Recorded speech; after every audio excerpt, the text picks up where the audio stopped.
Wow. So it's newspaper.com. Yes. Yeah. Goes back to the 17th.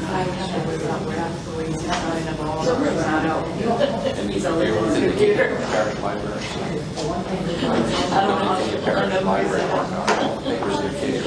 Either on the computer or watching TV together. So I would imagine the concept. Informal, if you hadn't been here before, but it's kind of informal. We have a couple of new people, a couple of people who don't come regular, so try to shake their hand, greet them, but make it welcome. And hopefully we'll have an informative speaker tonight. It's so hard to come by. Generally we start with the Pledge of Allegiance, and we have a moment of silent prayer. So everyone would stand.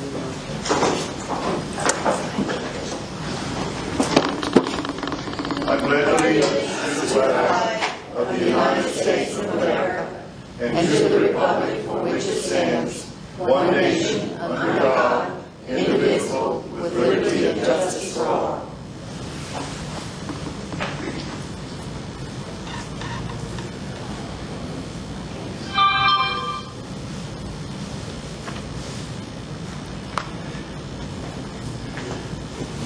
Okay, if you're a visitor or haven't come regular or somebody new, would you stand or raise your hand or something? We'd like to just get your name. We'll start on the left and work our way this way. Dave? Yeah, I'm David Trahan.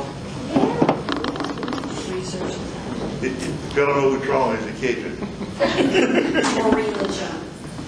Maureen Lejeune. Another Cajun, okay? Margaret Tozan. Tozan, almost Cajun. That's French. Anyway, we're glad that y'all came, and everybody else who came. Our treasurer is here. We hadn't seen him in a while. So the next step is our minutes, and they're online, so if we can get a motion to dispense. I move that we dispense. Okay, if you want to read the minutes, they're online at our website. All in favor? Aye. Okay, we'll dispense with the reading of the minutes. Warren, you want to do a report on the treasurer? Yeah. Or you lost it? No, I got the report. The beginning balance for January was $5,783.40. We had a total of $124.25 in office expense, leaving us a balance of $5,659.15. We had one new member in January. We have 59 members that hadn't paid their dues. I got a few of them tonight. We ended up with a total of 136 members. And our new member was Sheriff LaPointe. She's our speaker next month. Or month after next. Excuse me. Month after next. The anniversaries for January, Pete Laverne was 12 years. Barbara Thibodeau was 9 years. Joan Boudreau was 4 years. The February anniversaries, James and Lorna Bork, 29 years. Warren LeBlanc, 27 years. Brenda and John Fugele, 26 years. Joanne Pugh, 25 years. Earl Gates, 18 years. Brenda Thibodeau, 10 years. Diane Drury, 3 years.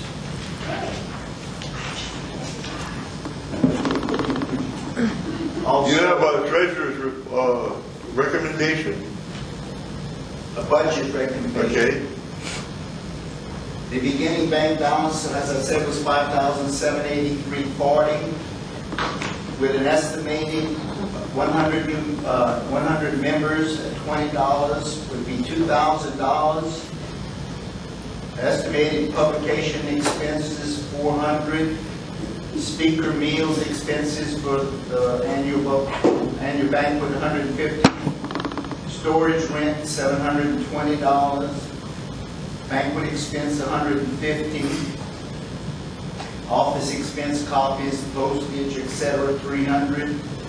Web page expense, $250, giving us a total projected expenditure of $1,970, giving us an ending balance of $5,813.40. Yeah, we have two things. First, do we approve the reading of the budget? Excuse me, the treasurer's report? Any objections? Okay. Are there any objections to the budget? Sounds good. If a budget is not what we're going to spend, it's what we could spend.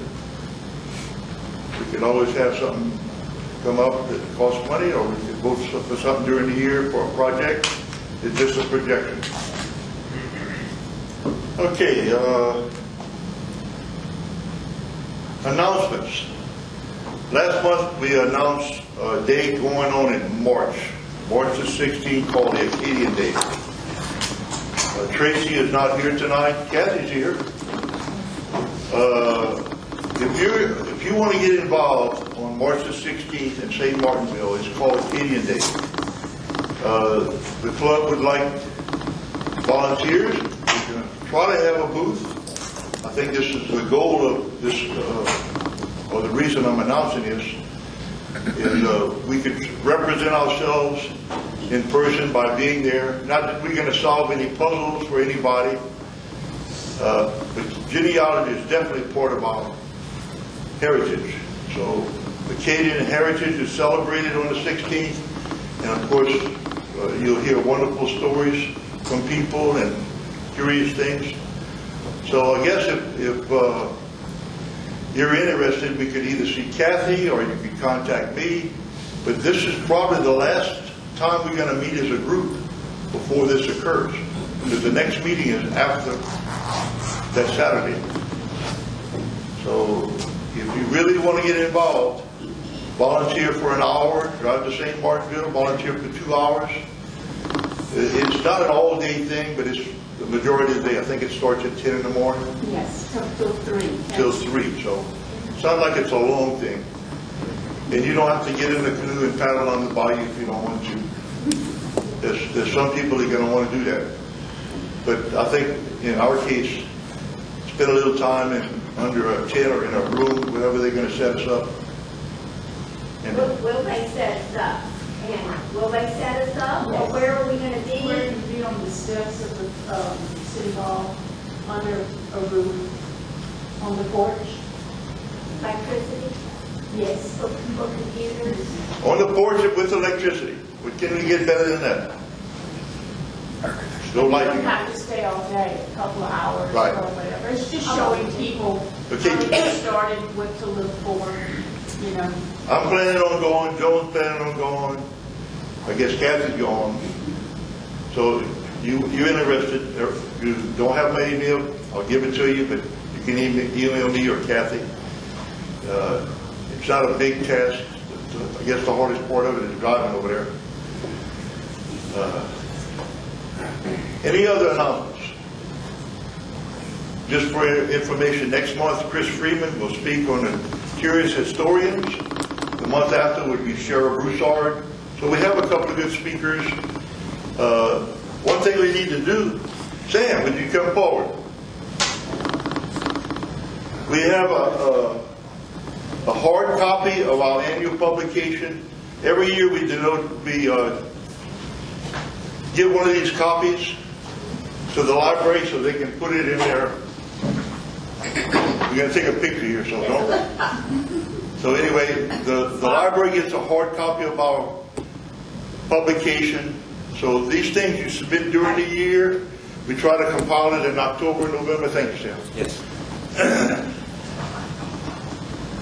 Okay, the speaker tonight is somebody most of y'all know. Warren, somebody gets the light? Almost everybody has a computer. If you don't have one, you've probably used one. And you know that they're subject to problems. The other one? Flip them? Yeah, put that other one. Yeah, you go. That's better. And computers can have problems, but guess what? If you do your genealogy on paper, you can also have a problem. From floods to fire, to leaving it somewhere, to having to erase it every time you want to correct it, to spend hours at a copy machine making new forms. So there's all kind of intricacies to do a genealogy that you need to be concerned about your research. So after a couple of experiences in the last few months with me and a couple of other club members, I just thought we could maybe benefit from something like this. So in your own mind, think about it. How valuable is your research? Is it something if you could just give up and walk away and maybe start over? God forbid. Lose it in the flood? You know, Warren lost a lot of stuff in the flood. You know, I'm not saying that he lost his research, but he lost a lot of stuff. Flood of August of 2016, I believe it was. Oh, yes. So here's a definition of catastrophe.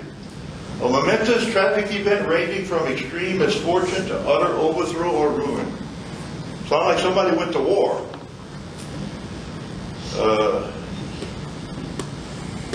Nobody can compare to my database, so I'll use it for an example. I have over 500,000. 40 years of research, collaboration, sharing. My life revolves around helping others. And this is just something I decided that I would do many, many years ago. Because why would anybody do the research that I do other than go? So I just thought that I would be able to help people years ago. So I gleaned and transcribed and spent many hours doing research and also transcribing other people's research. Stealing? I don't call it stealing because I share. I'm not making a penny off of it. Matter of fact, there's a little expense involved in doing this.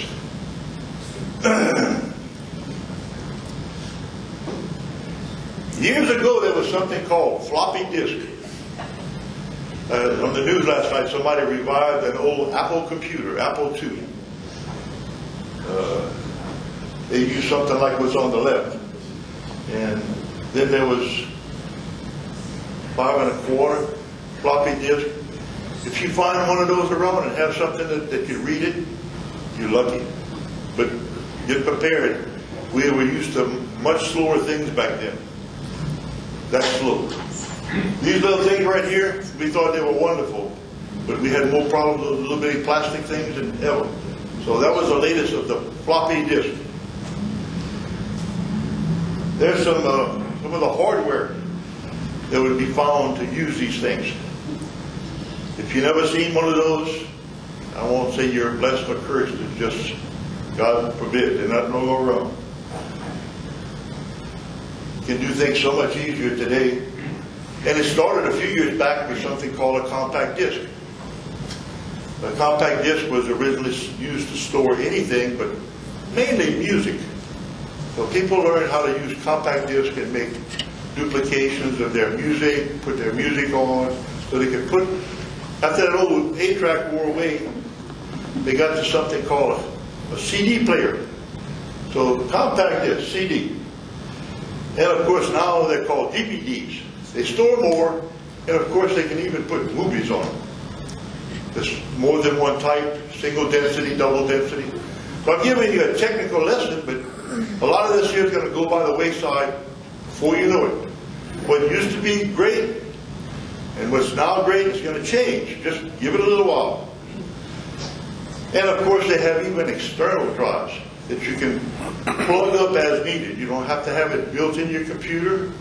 You can plug one in and use it as you need for either copying information to it or even doing backups. And of course there's many, many software packages. If you're using a computer and you want to back up, they vary in prices. I just put some examples. Acronis is a product that I have and I've used occasionally. And then there's other ones that you can buy at various prices listed on here. Some of them are in the cloud. In the cloud means they're on the internet somewhere and you just pay a subscription rate to use it. And there's many in the cloud backups that offer a small amount, a chunk, for free. This is another backup package. Easy. And this is, I think this is free. Easy. And this is, by the way, this one works beautiful. It's a free package. They even have a petition maker. If you know anything about computers, you need to petition a hard drive. You can create petitions, but this is the back. It'll even do an image. So if you have a hard drive that's large enough and you want to make an image of the hard drive in your computer, it lets you make an exact image. So if you went from a conventional hard drive to a solid state, you can technically image your drive, take out the old-fashioned hard drive, put your solid state in there. Instead of taking 2 minutes to boot up, it'll boot up in 30 seconds. So, and that's another free backup. And of course, there's always limitations to the term free.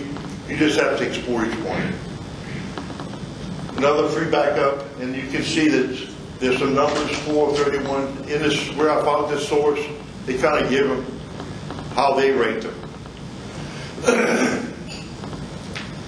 If you have an Apple computer, a Mac, there's a built-in program called Time Machine. And you notice here I've got a little solid state drive.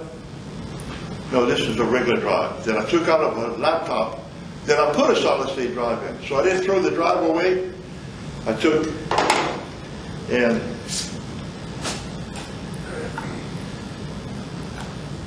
the hard drive, got a little plastic case with a cable. And I plugged it in.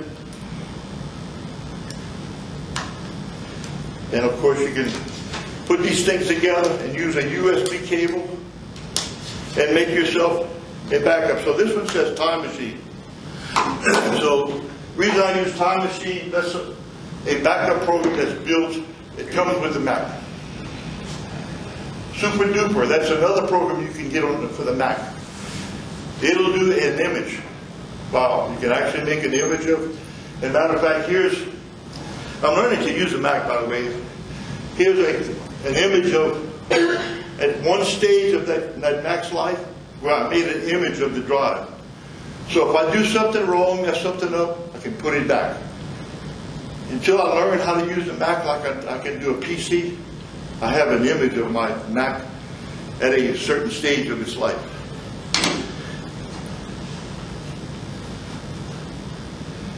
External hard drives. I showed you a couple of them. Here's one that you can take an old hard drive out of a regular computer. It might be in what they call a 3.5-inch format.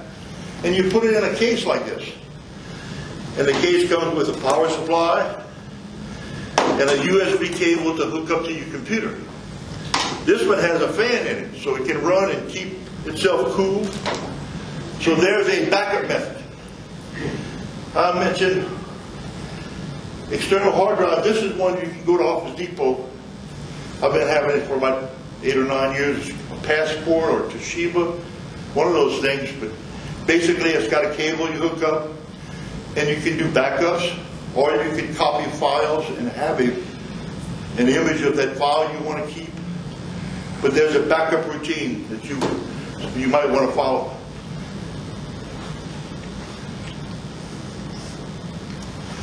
Flash drives. Everybody probably call them thumb drives. And I've got them in different colors. And usually I'll carry my work, because I work on a desktop, and I'll usually make a copy of my work on this thumb drive, and when I get to the library, first thing I do is plug it in, copy the most recent file to my laptop here. So I'm working with my most recent work. If I make any changes before I leave the library, I copy it back to the thumb drive. So when I get home, I don't have to open all that up. I can plug it into the other machine and copy the file over. So it's a way of making copies for your benefit to move your file from one computer, but it's also a redundant copy.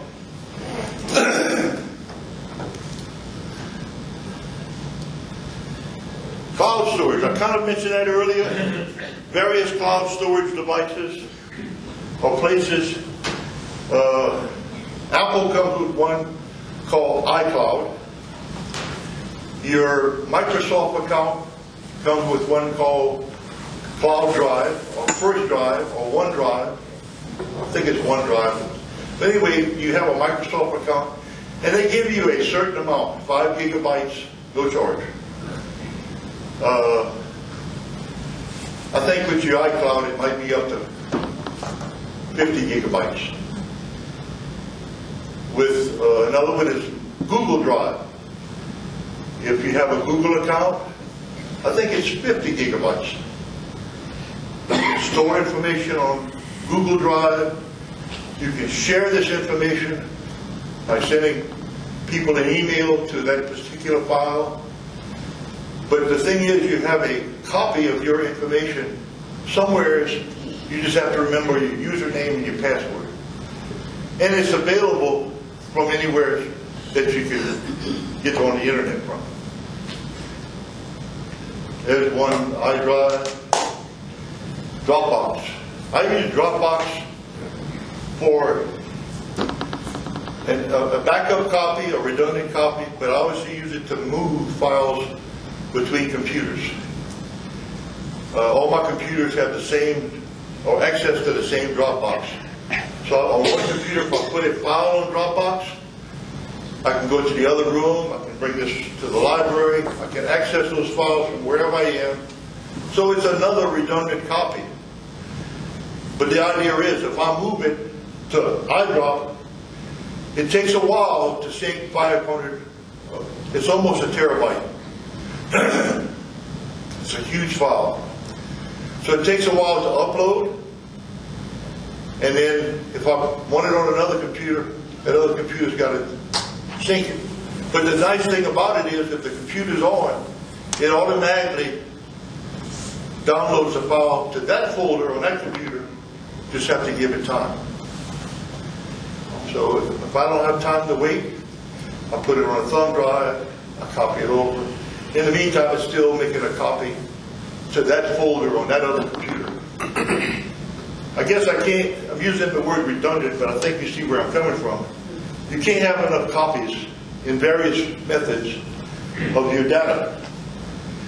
That's the logo for the Mac or the iPhone, the iCloud. There's Google Drive. Okay, I didn't bring one for an example, but there's something called UPS, uninterruptible power supply. This looks like a strip right here. So there are just power strips that have protection against lightning. It's not a copy of your work, but it can maybe protect your computer against lightning. So these power strips, which is an entry-level thing, has that protection. And they have various shapes, sizes, formats, strips with on-off switches, and they get all kind of different configurations. But then the next step up would be this uninterruptible power supply. This is basically a device with a battery in it. You plug it up when you first buy it. It charges for 18, 20 hours. And if the power goes out, your main devices are plugged to it. And of course it has to be adequate. 350 watts has to be adequate to carry your load. So you might have a big fancy computer with 2 monitors, 3 monitors. You might need a bigger one. But the idea is, if the power goes off for a few minutes, this thing will beep at you and give you a chance to get out your program, log it off, shut your computer down, and you won't lose a thing. It instantaneously switches the battery. There's a different format. There's one like this on the table in the room where my wife's computer is. There's a bigger one, different brand. All of that sounds like too much trouble, huh? It is you have to make an effort at it. You know, if you, almost everything you do in life, the more you put into it, the more reward you get out of it. So if you think all this is a whole lot of trouble and I'm just going to roll the dice, good luck. I don't think it's a whole lot of trouble because it takes very little time to, in retrospect, to do some of this stuff.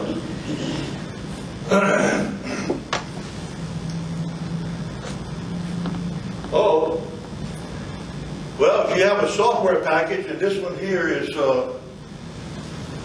Roots Magic. In the software package,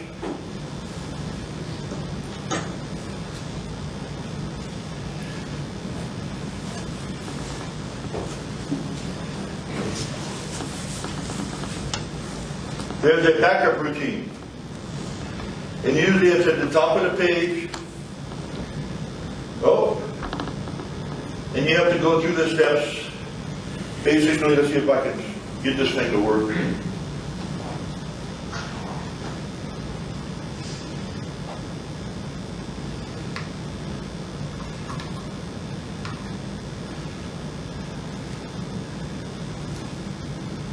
Well, my phone is not working, but basically you go to the top, and it was supposed to be a video, but it's not playing as a video. You go to the top and there would be a backup routine. So in this software package, if you use, whether it be Roots, or I use Legacy, or you use, I thought I had one for Family Tree Maker, but there's one for Family Tree Maker. So every software package has a backup routine. So when you do your work in a software package, you need to back up the software. And I think it's going through a motion here.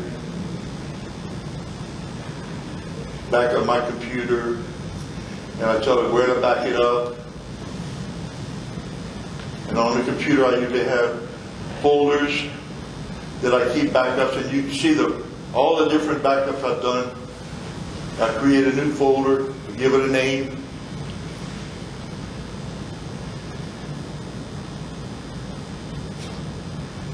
And I tell it to save the media files.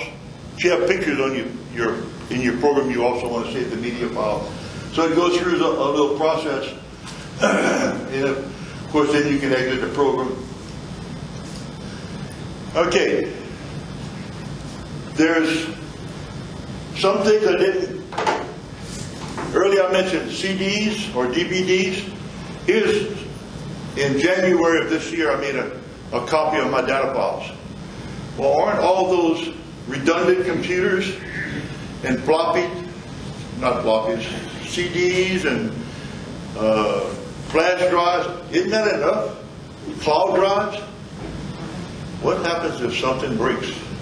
Or the internet's down, or I need to have it. So here's a hard copy. So you would just basically get a blank CD, and they're quite cheap.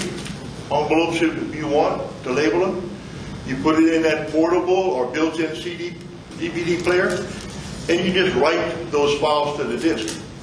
Put a label on it and put it somewhere else. If you want to go through the trouble of getting a safety deposit box or a fireproof safe. So I guess what I'm saying is there's probably no end to what you could do to protect your data. But the question is, how valuable is your data? Any questions? Joan? You were first talking about the free cloud storage, and you came up with 4 of them. One of them was AOMEI. What was the first one? Easy.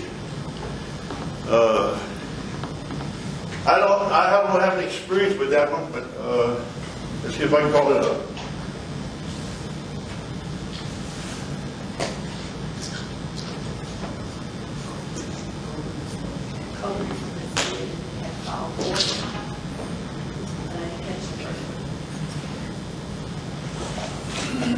And would these also back up your in addition to data, would it also back up media as well? A lot of the programs that we use today, Family Tree Maker, there's usually a question where you would ask like Legacy does, or in the setup for your backups, you have a choice to choose what directory you put your backups in on your hard drive. Also, there's a checkbox, do you want to include the media? In most cases, when you're backing up within a program, whether it be Family Tree Maker, Roots Magnet, Legacy, there's proprietary, their format, the way they like it stored. That backup won't work in another program. So if you make a backup, and we've seen this through the years, where people have a Family Tree Maker backup, but it was made with Family Tree Maker 2005. Somebody got to have an old copy of Family Tree Maker to open those files. So I didn't mention it, but there's another thing you can back up. You can always put your media files in a folder called Media and store those in a device. And you can also create a JEDCOM. Now a JEDCOM won't get every little nuance of your genealogy, but it has a standard that it follows, and it'll get the majority of it. Last week we helped somebody merge 2 files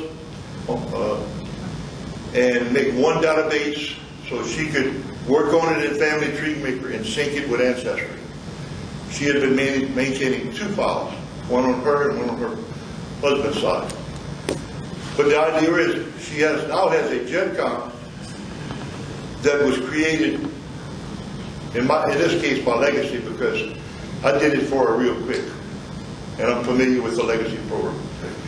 So I can take a JEDCOM, and you can also do more editing with Legacy than other programs. So I'm able to correct errors in databases and locations quicker. So the answer is, everything I said before, backup programs and backup devices, JEDCOM is another way. But you still have to copy or make redundant copies of the JEDCOM file in various places. But that's number 1 out of 31 on this particular review that I found. You had another question, Joe? Well, just had a thought, thinking of backing up. You have all these little flash drives and all these other things. Back it up and send it to your cousin in Texas or something. So if the hurricane comes or there's a flood, then your backup doesn't get flooded away. The advantages to doing backup is for your own benefit. The advantages to a cloud backup, you just have to remember 3 main things. And I think I covered them. First, you have to give it time to do syncing. That means uploading, and if it's linked to other computers, like Dropbox, downloading. Not everything is instantaneous like your appointment calendar on your telephone. When you make a change and then look at another device, but it's so small amount of information. But if you take the size of your data in your genealogy, that's not going to correct. And so many horror stories, they actually put their working file in the cloud. So they're working and it's all being saved in the cloud. But they turn on the computer before it gets finished syncing. And next time they turn it on, they wonder why it don't open up. So I would never put a live working file. You notice this PowerPoint, it was in Dropbox, but I put it on the hard drive to show this presentation. When I came here, it wasn't on it was on a flash drive, but it was also in the cloud. So I had backups of this presentation on a flash drive, in the cloud, and on the hard drive. But he's crazy. I don't think so. The work it takes to do either, whether it be a presentation or your genealogy, it's just so much work involved. We all love it, but think about it. What happens if you lost it? The word catastrophe, don't begin to describe it. I have fears of losing one day's work because I do so much every day. Could you imagine losing it all a month? So I'm working on helping a fella. He's adopted. His last name's Domain, but his Y-DNA says he's a Pitts, P-I-T-T-S. So they're sharing stuff with me, and I'm gathering information on Pitts. So I'm looking at databases, looking at Find the Grave, trying to glean all the information, because I want to help the fellow. But if I lost that information, it has nothing to do with my family, but just the desire I have to help. So whatever you do, you need to protect what you do. Or why are we doing it? It's not everybody has a computer, so people with paper genealogy, they need to be really cautious about their work. Besides losing it or it being physically destroyed. And there's so many things we cherish. It don't have to be your work. There's some publications that were done in the 70s and 80s by Bradford with the advertising. I wish I would put some things in some kind of protective sleeves, because I've got those tabloid style newspapers with all that genealogy that was in it from way back. I've got them, but I dare not pick them up because they're probably brittle and brittle. So paper, backing up your paper genealogy, and most everybody in here does do paper. I say most everybody. So paper is a different story. And if somebody does paper and they have a method they would want to share, okay, I didn't think so. So paper is a different thing. Any other questions? Yes. Not a question, but a statement. You said that Google Drive, OneDrive, Dropbox, iCloud, all of those are interactively backed up. So at the time that you save it on your hard drive, it is automatically saved in the cloud. There's almost nothing automatically. When I have another routine I use on my computer that copies my files from a specific location to my Dropbox file, to a folder in my Dropbox. Now, if that's not automatic, that folder is also on your hard drive. It's on my computer on the hard drive. That process is not automatic. But once it's on Dropbox or in the Dropbox folder, as long as my computer's on, that uploading is automatic. And when I turn on the other computer, the downloading is automatic. You just have to give it time. So I'll back up. And I move files. So I'll move, if I say work on 7 files and there's 7 media files, I'll put them in a specific folder in the Dropbox. That folder's loaded to the cloud. Other computer loads it to another. So I just do a reverse thing. I have a special routine that basically copies it from Dropbox folder to the specific folder on the other computer. So within a few steps, I'm updating. It's already stored the information from this computer in the cloud. It's already downloaded this information to this computer. I just have to put it in the right place. So it's not totally automatic. It's just like that flash drive. It ain't going to magically appear on that other computer. You're going to have to copy it. But it's a method of backing up your data in the cloud, on a device, whether it be these two. And of course, you don't have to have a flash drive. You can carry one of these around if you want. Just flash. And I will say about these flash drives, they don't last. So you might have backups of these, because when they go bad, you can throw it away. It's $5. It ain't gonna last long. Think about it. It ain't made to last. So many life cycles. Even those hard drives, your hard drive can crash. You'll have to get a technician, if you know how to do it, to replace the hard drive in your computer. So guess what? I've been backing up. I've been doing everything Henry said to do, but my hard drive crashed. Why do you have redundant copies? with things like that. So that image, that those backups, like I do a backup of my computers periodically, it might take 6 or 7 DVDs to back up the entire computer. But if I need to replace everything or restore everything, I have a set of disks that I can restore from. So much trouble. How valuable is your research? You know, yes. Something I've recently learned is that your flash drives can't be password protected. There are. You can password, you can download programs to encrypt your data that you can put a password on. That reduces the amount of space that you need. Like if you got an 8 gig flash drive, it will reduce it down as much as 4 gigs that you can store. Encrypting any kind, you can encrypt almost anything. And it does take more space and more time to do an encryption. You can automatically encrypt everything on your Apple or Mac computer. It's part of their process. So be prepared, though, for it to take a very long time if you have a lot of data. So yes, there are reasons to encrypt. If you feel like you need to encrypt your data, or you work for a company that requires your data to be encrypted, then by all means. But what Buddy said, there is a process to do it. Whether you password protect it, your computer when you turn it on, most of them require either a PIN number or a password. So other normal people can't get into it. Of course, you got those whiz-bang hackers that can figure out anything.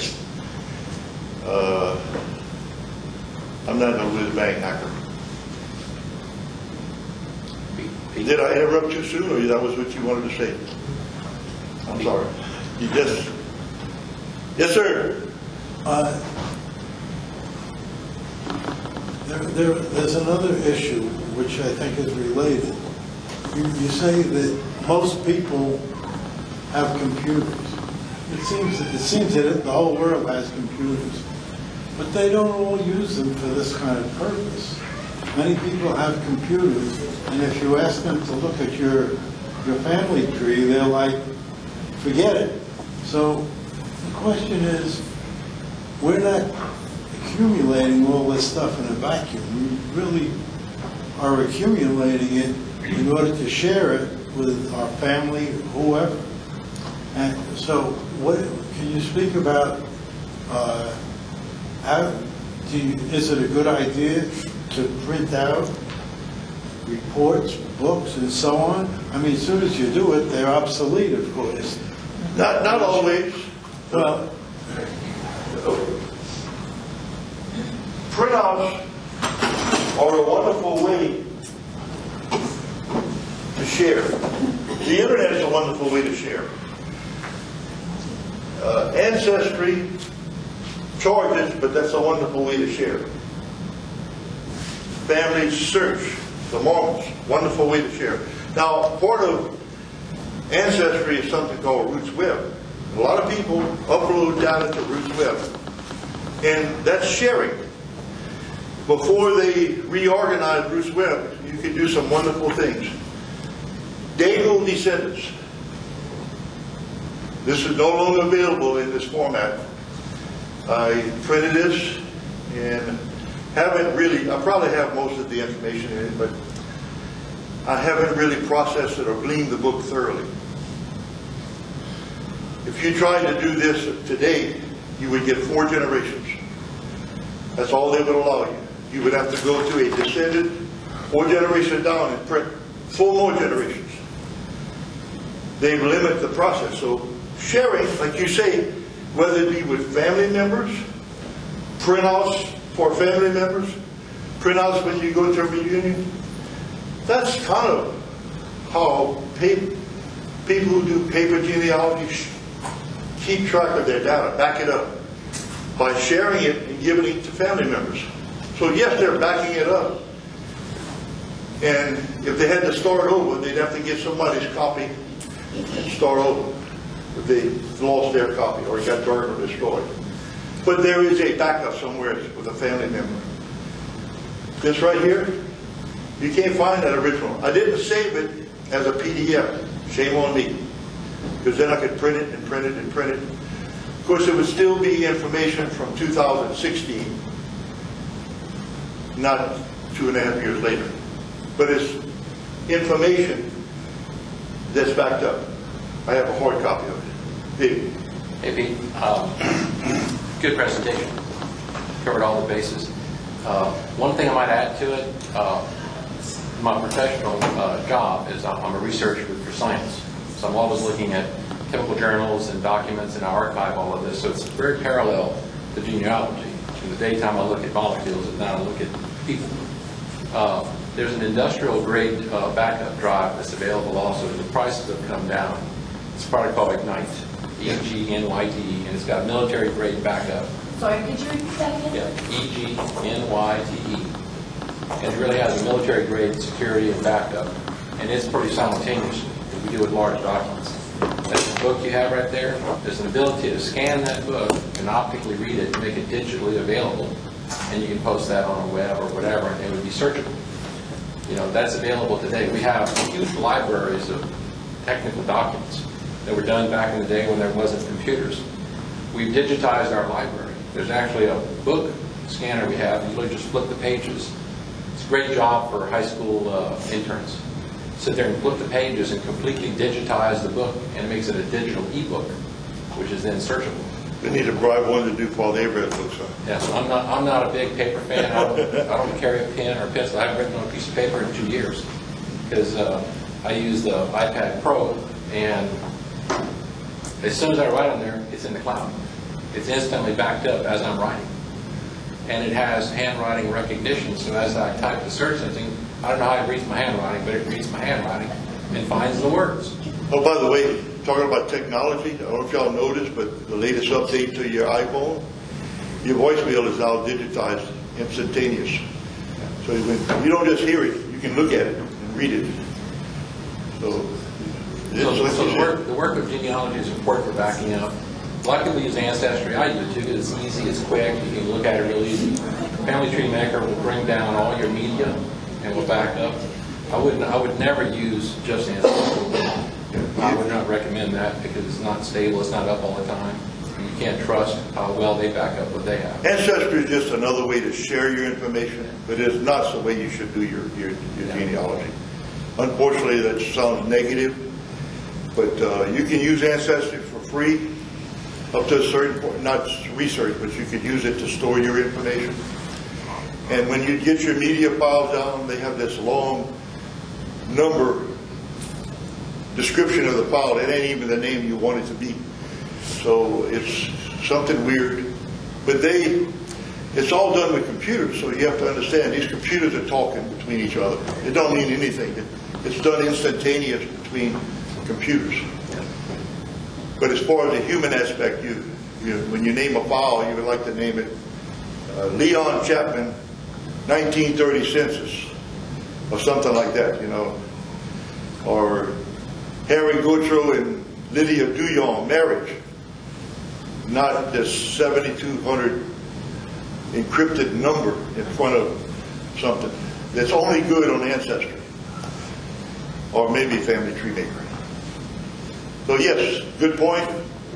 We can't cover it all tonight, and I've spoken too long already. Any more questions? Next month, Chris Freeman, Curious Historian, going to be way better than tonight. And the following month will be Shara Broussard LaPointe. She's been doing genealogy while she does people with DNA. She's part of numerous DNA groups on Facebook. So I don't know where her speaker's going to go, but it's going to cover probably a bunch of that. I can't tell you what Chris is going to do all kind of stuff. No telling. No telling.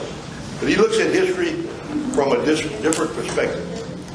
He finds this quirky thing like the hatch on a tank and brings it and says, look, this is what it really means. Or, you know, for example, but he's going to tell you things about something, a building or something that you might not have never heard of before. Thank y'all for coming. Thank you, Henry.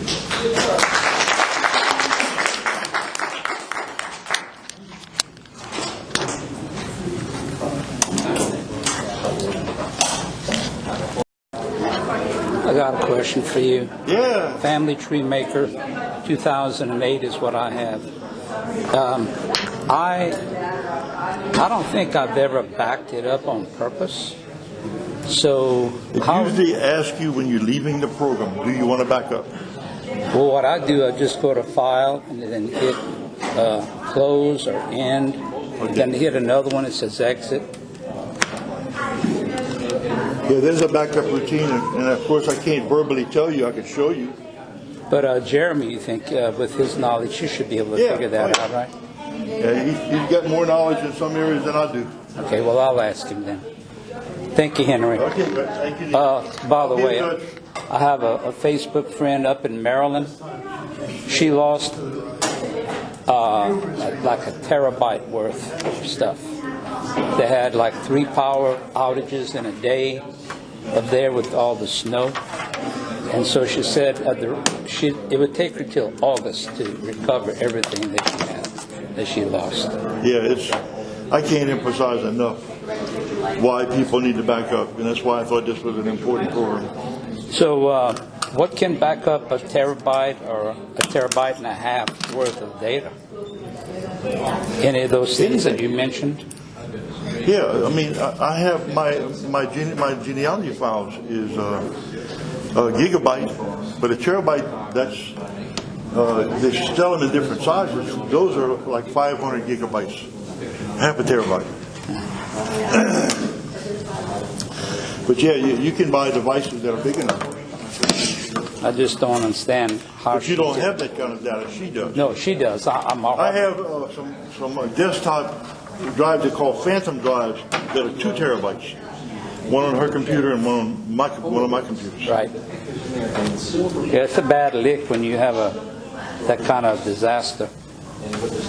But it's recoverable, but it'll take her till August to do it. Got them all digital, backed up, everything. All right. Good job, Henry. Good.